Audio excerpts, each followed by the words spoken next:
एक दिन की बात है कि एक छोटे से गांव में एक खुशी का मौका मुनक्कद हुआ। यह खुशी का मौका एक सवाल की तलाश के साथ था। सारे गांव वाले बच्चे खुशी की मश्क के लिए तैयार हो गए। गांव का सबसे ज्यादा समझदार बच्चा अहमद सोचने लगा कि वो कौन सा सवाल पूछे ताकि वो जीत सके। वो दिन रात सोया नहीं और ये सोचते रहे कि कौन सा सवाल उनको कामयाब बना सकता है। एक दिन जब अहमद फूलों की बागात में सैर कर रहा था, उसने एक बच्चों को देखा जो एक परछाई ऊपर से कूद कर गिर रहे थे। अहमद ने पूछा, तुम क्या कर रहे हो?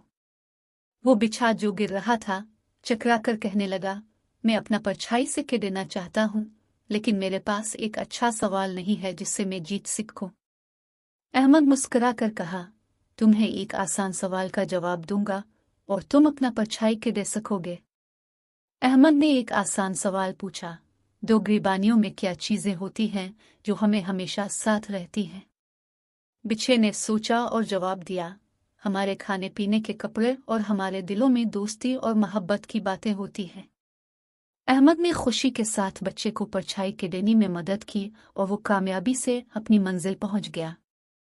जब खुशी का मौका आया तो अहमद ने वही सवाल पूछा, दो गिरबानियों में क्या चीजें होती हैं जो हमें हमेशा साथ रहती हैं? सब बच्चे मुस्कुराहट से जवाब देते हैं, हमारे खाने पीने के कपड़े और हमारे दिलों में दोस्ती और मोहब्बत की बातें होती हैं। एक सवाल ने सबको जीत दिलाया और गांव की खुशियां ने चमक दिखाए। ये कहानी हमें ये सिखाती है कि अगर हम अपनी जहानत और दोस्ती का इस्तेमाल करें तो हम किसी भी मुश्किल को पा सकते हैं और खुशी को हासिल कर सकते हैं।